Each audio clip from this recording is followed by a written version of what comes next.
2 Samuel chapter 10 is probably the culmination of the height of David's kingdom. If you remember, as we started this lesson a few weeks ago, we looked at, and I should put it back up here again, but we looked at that pyramid of David's reign, if you remember seeing it.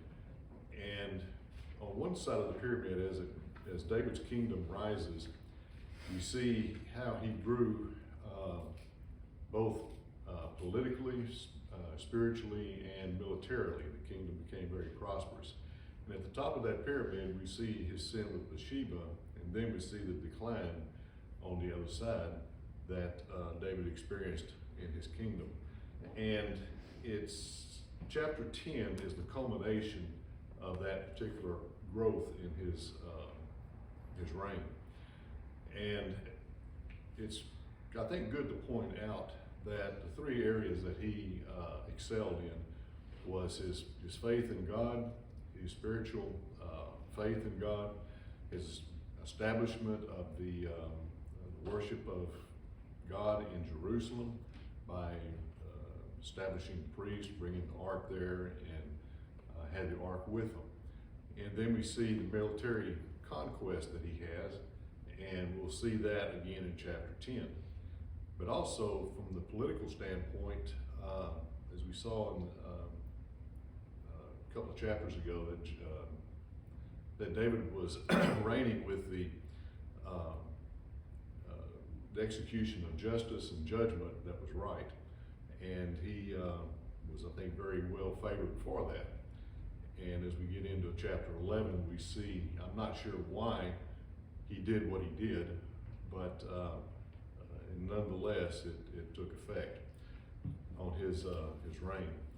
And the rest of the chapter, after we get out of chapter 11 and 12, we start seeing what happens within his family. And it's very sad, and it's very disheartening to see what was going on. And as we go back to reminding ourselves what happened at the beginning, his family was a very rough family, so to speak. But be that as it may, chapter 10, we see David again having to deal with the nations that are around about him. And that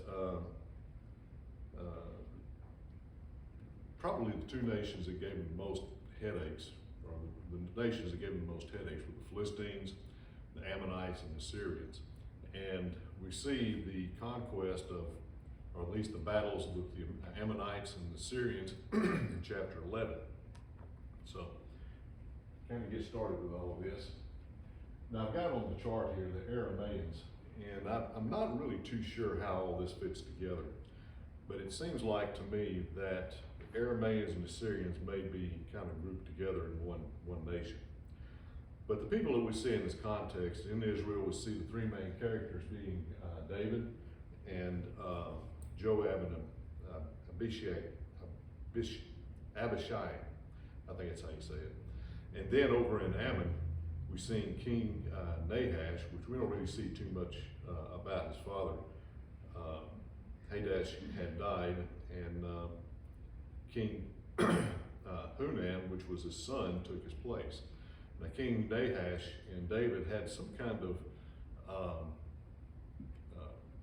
I guess, appreciation for each other. And as we get into chapter 10, we see that, I think it's in verse 2, it said, I will show kindness to King Hunan, the son of Nahash, as his father showed kindness to me. Now, I tried to do some research on that, and I never could find out what that entailed. But some of the people think that during the reign of Saul, when Saul was trying to eliminate David, that David went down to Ammon, and I guess the old saying is, the enemy of my enemy is my friend. But he may have had compassion on David because of what Saul was trying to do to David. Now, Saul had battled the Ammonites before, I think it's in 1 Samuel chapter 11, and inflicted, quite a bit of damage to their nation. So King King Hadash didn't really have a whole lot of use for Saul.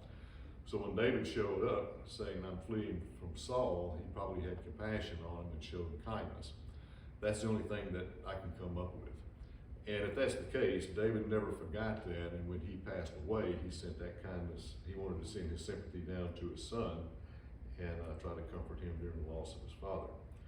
Now, we've talked about Zobah before, and in that we see King Hadadezer, and we'll also see Shobach, which was the commander of Hadadezer's army.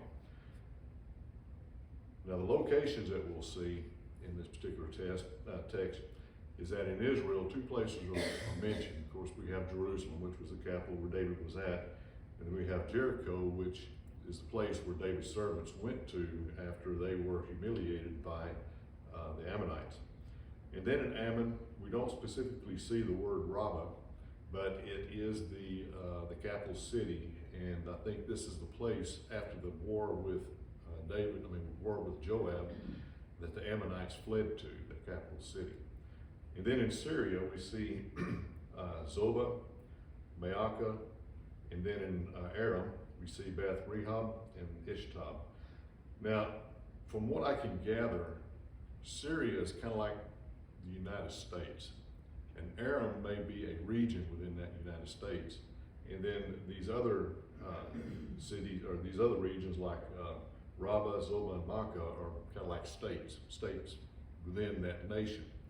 And then we have the cities within those regions. So that's about the only thing I can come up with on that. So to kind of give you the idea of where everything is located at, we see where Ammon is off to the east of the Jordan River, and it's not very big compared to Israel, but they were obstinate in their mannerisms. And then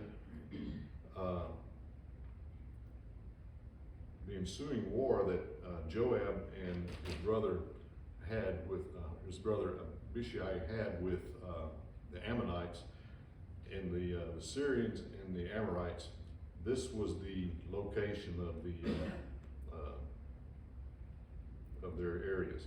Kind of give you an idea here when I get my pointers up. There we go. This particular area up through here, and I should have made it a little bit longer, but Syria kind of extended from about this particular area on up, and it included the regions of Maacah, Aram, Rehob, and Zobah, and then the Ammonites were down here. And when the battle ensued, we see it happening probably right up in this particular area, because we see Joab in the text that he was kind of flanked on front and back. The Ammonites coming out of their region, and then the Syrians coming down. So it's kind of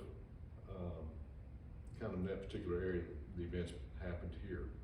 And then when we see David in his battle with the Syrians, he gets a little bit more involved here, because the text says that King Hadadezer sent for Syrians beyond the river. And the river he's talking about is the Euphrates, and I didn't identify that, but that's that river right up here. So he sent for warriors all the way up into the northern parts of Syria. So when they came down to Helam, which we think is about right here, they had amassed quite a big army. And David, after he saw what happened with the Ammonites, and the Syrians had helped him, and Joab, after he defeated them, now the Syrians are back for some more. He probably said, I've had enough of this. And he himself led the army he said he gathered all the people of Israel, and they crossed over and met them in Helam, and that's where the Syrian disaster happened, was right up through here. So to kind of give you an idea, David traveled about 90 to 100 miles from his home in Jerusalem to the place of battle. And again, that's kind of like the distance between here and Houston. So, what is the synopsis of this chapter? There's probably about 4 things here. We got the first 5 verses. We see that David sends representatives of sympathy to the king of Ammon, and that they are publicly humiliated.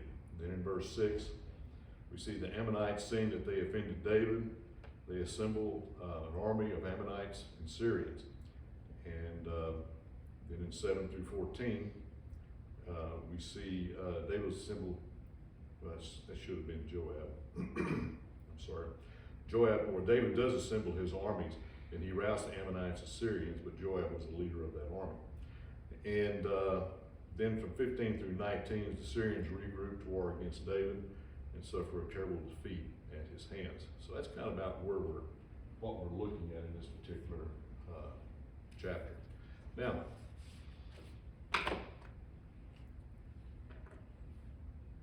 kind of give us an idea of what was happening at the time. You remember when David had the wars back over in chapters 7, I believe it was.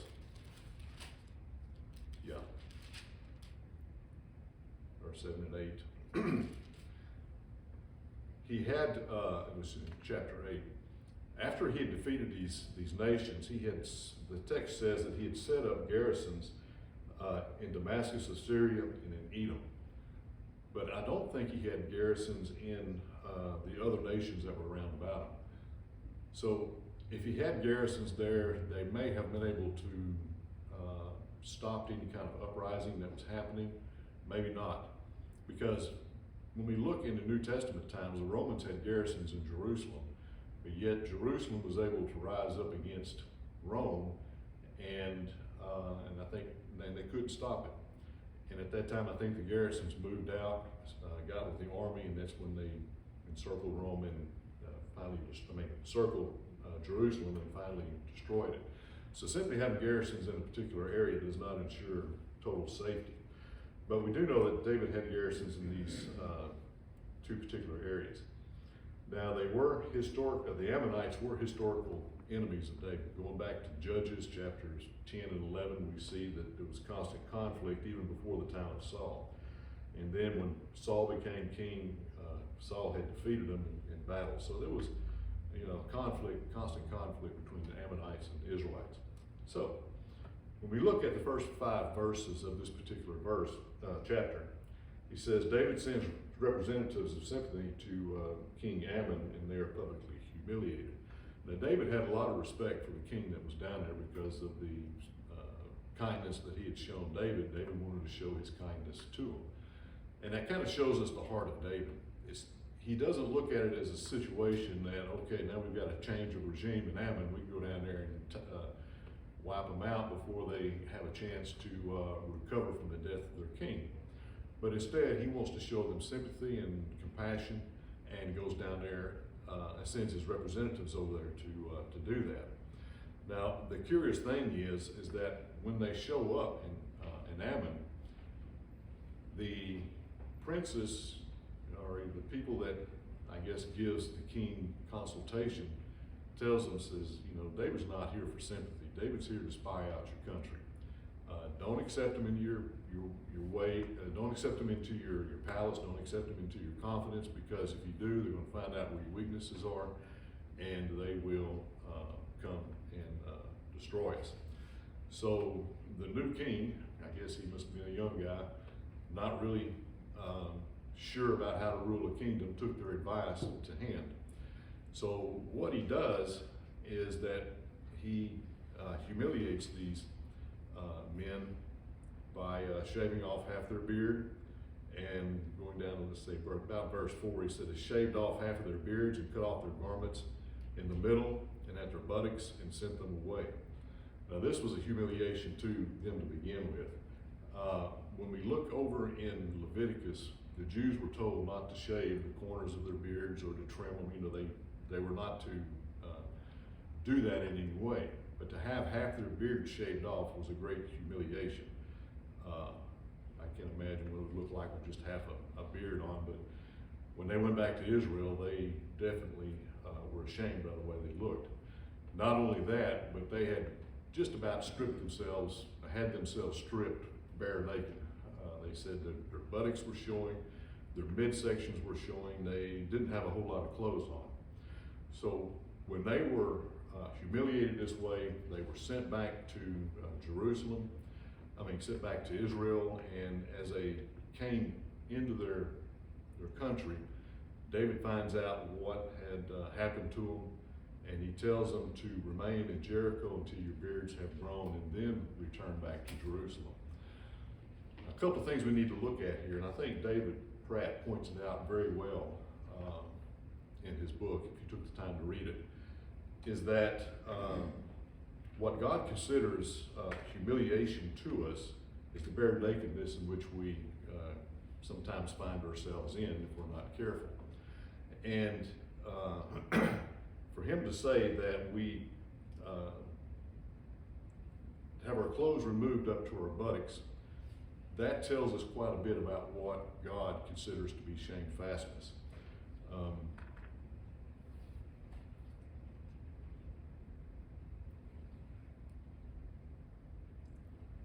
Isaiah, Isaiah 20 and verse 7 was one of the passages that David brought out in his book. And I think it's an important passage for us to look at. Isaiah 20 and verse 7. I'm sorry? I don't see a verse. It must be verse 4, excuse me. He says, "And so the king of Assyria led away the Egyptians as prisoners and the Ethiopians as captives, young and old, naked and barefoot, with their buttocks uncovered, to the shame of Egypt."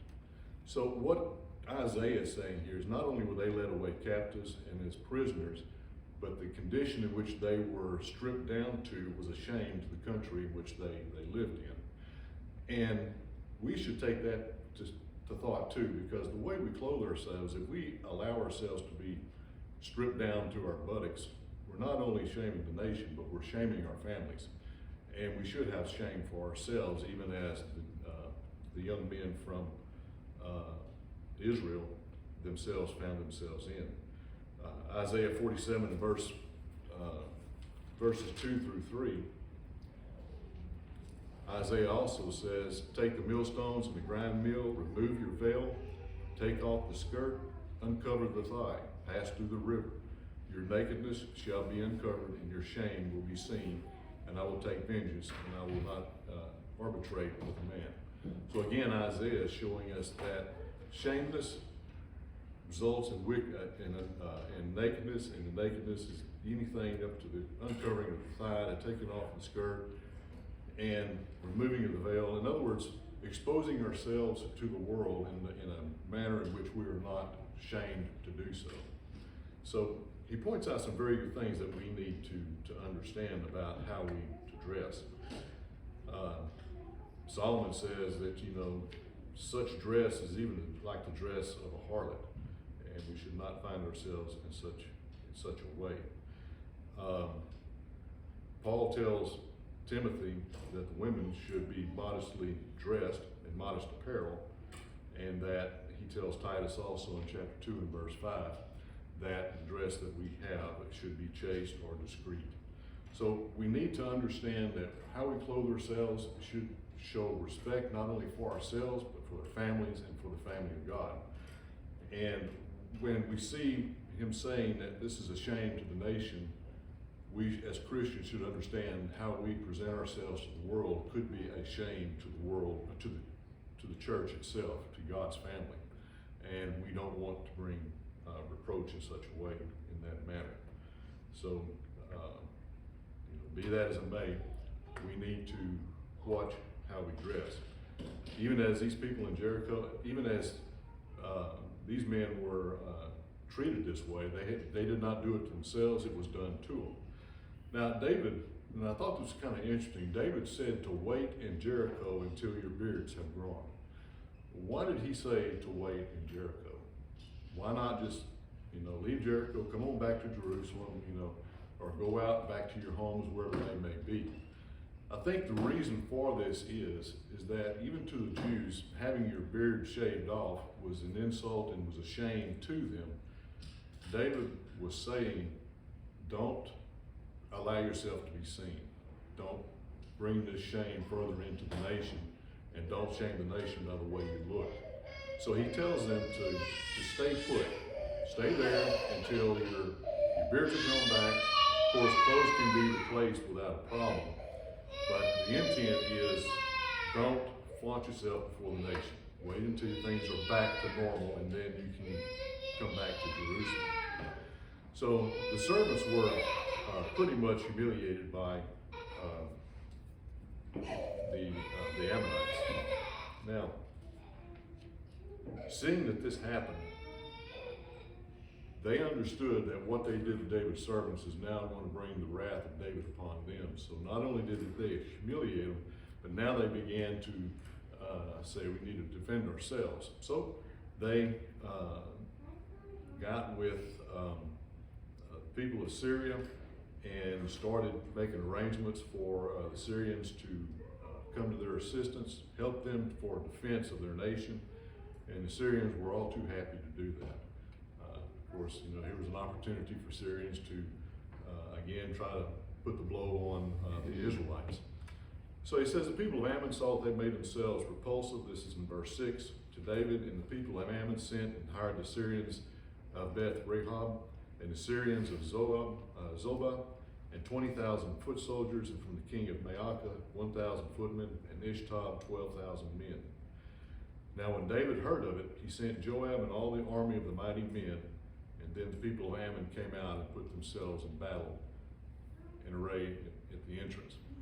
Now I don't know what David was going to do at this particular time, but he says that when he heard what the Ammonites were doing and what the Syrians were doing, then he sprung to action. It may be that he was going to try to solve this diplomatically with the insult that he received, but since he was not getting that attitude from the Ammonites, that the Ammonites were ready to go to war, then he himself had to confront the situation. Now, the war with the Ammonites, I don't know, you know, when you think about how warfare was done back then, you know, it's just pretty much hand-to-hand combat. But what the Israelites found themselves in was that they were not facing their enemy head on, but they had found themselves with the enemy in the front and in the back. So they were fighting two fronts in this particular war, which when you're having to do that, that makes the fighting more difficult. So Joab tells his brother that you take part of the army, you attack the Ammonites, I will take I guess the better of the men, and I'll take care of the Syrians. Now, if you tend to have a problem with the battle, if it looks like the battle is going against you, then I will turn and come and help you. And if it looks like I'm having a problem, then you will do the same, that you will turn and help me. In other words, they're going to split the army and they're going to fight two wars in this particular battle. And so they agreed to help each other. But as it stood,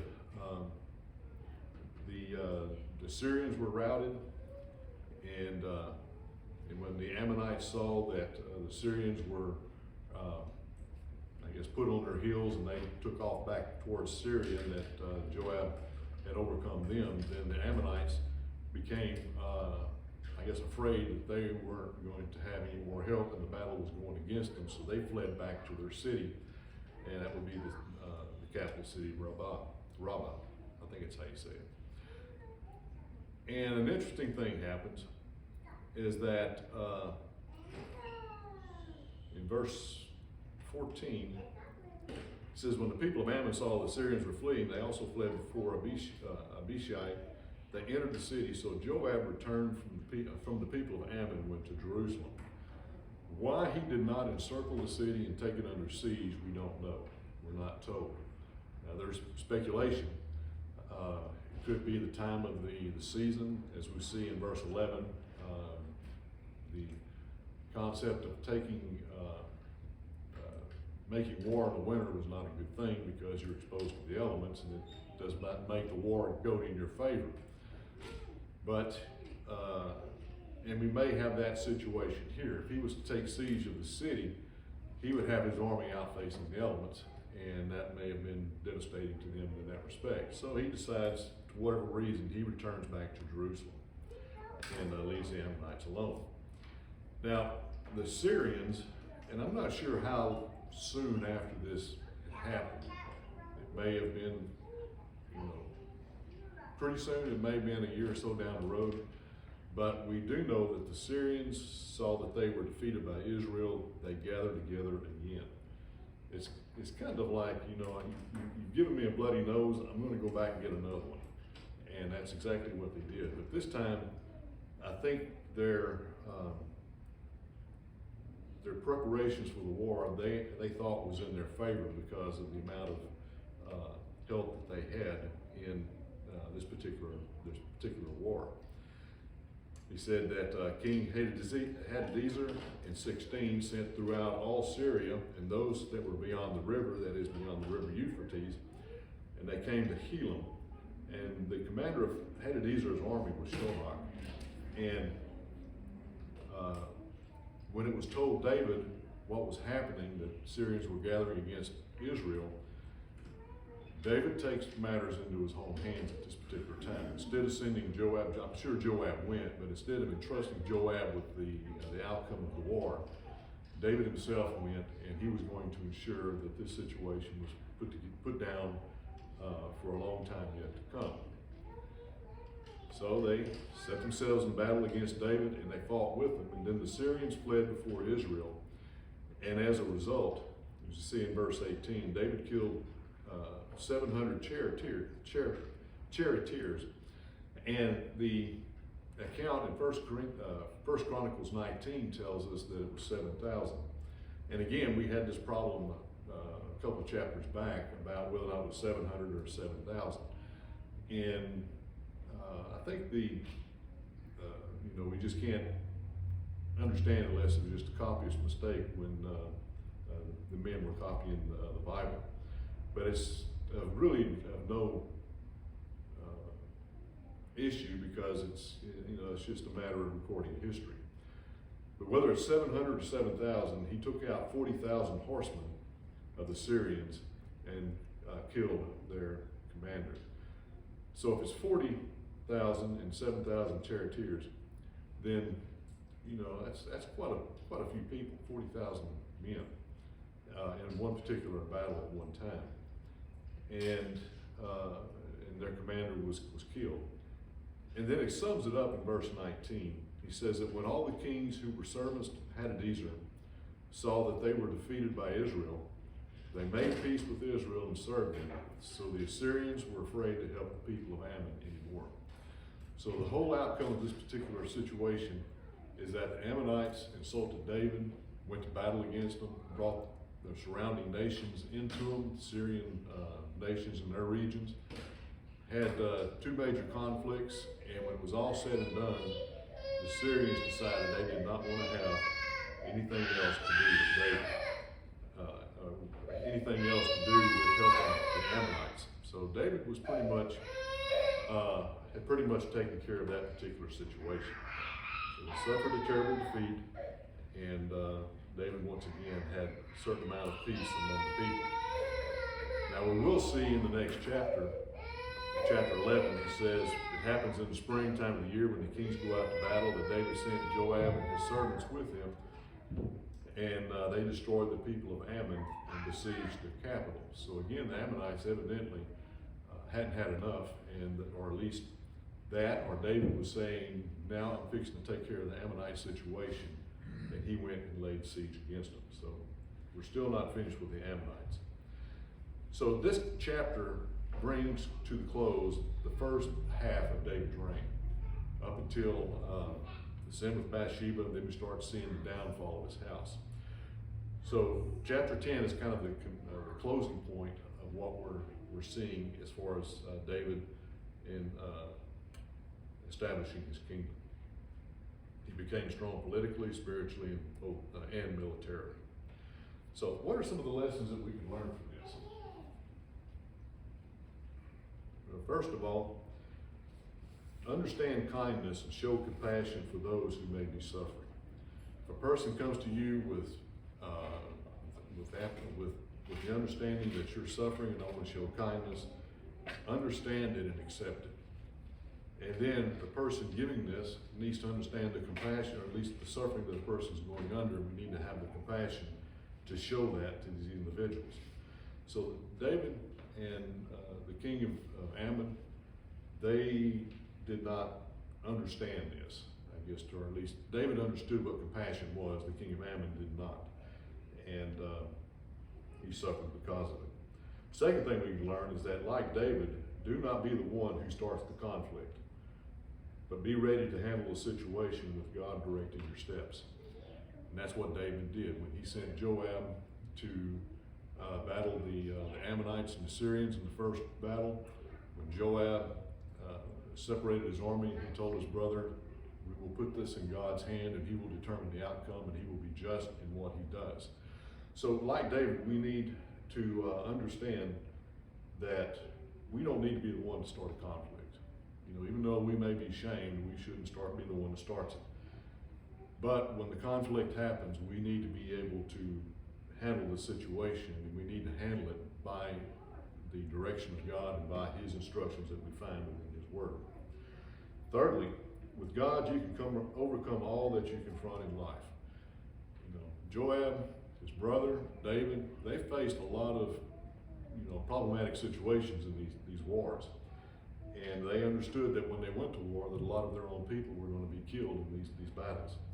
But we have to understand that when we do go into conflict of some type, if we put our faith and trust in God, the resolution will eventually come. And it may not be the way we want it to be, but it'll be the resolution that God desires. But he will overcome with justice, and we can do that with God. Fourthly, we should observe modesty in our dress and never flaunt the exposure of our bodies. We saw that in these men that were sent by David as representatives of the nation. And then we should never slander or speak evil of one another. Just like the princes of the king of Ammon, they slandered David with ulterior motives that were not true, and the king believed that what they were saying were true. They did not take the time to go and find out for themselves what David's true intentions were. If the king would have used a little bit of wisdom here instead of just arbitrarily taking what he heard as face value, he could have saved a lot of people's lives, but he did not use wisdom in doing that. So we should never slander or speak evil of one another, but we should also understand that we have to find out what is actually the truth. And like Joab and Abishai, we must place our trust in God when faced with overwhelming situations. We may find ourselves in life totally crushed, not knowing what to do, like, even like Job was. We have to place our trust in God, and we can face these situations, no matter how severe they may be, with understanding that God will have an outcome for us. So, even though we see battles in this particular book, we do see some lessons that we can learn from it. And chapter 11 is no different. I think it's a very, very important chapter. I think chapter 10 was a very important chapter. Anyway, I did all the talking. Do we have any questions or comments?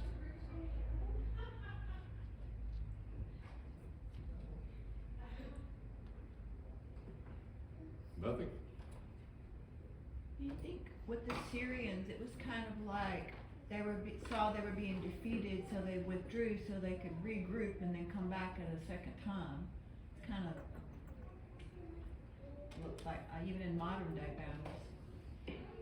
Yeah, these Syrians really didn't have an anger issue. I think they were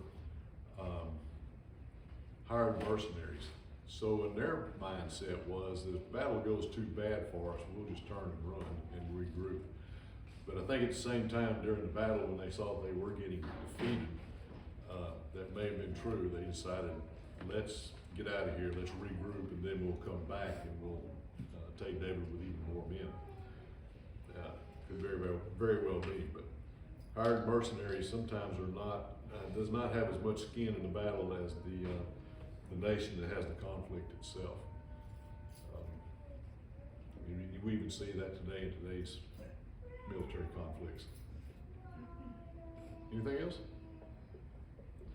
Okay, well, chapter 11, we'll start that come Wednesday night, and we'll see problems that David encounters and why a man that has placed so much faith in God and has understood that his reign and his greatness came from the hand of God would do what he did. And that's just, to me, it's mind blowing, but we have to understand even the great do fall. And David was no exception. But there was we'll talk about that Wednesday night. Even though he made some hideous mistakes, we see the mercy of God in David's life in this matter. Anyway, thank you for your time and your comments.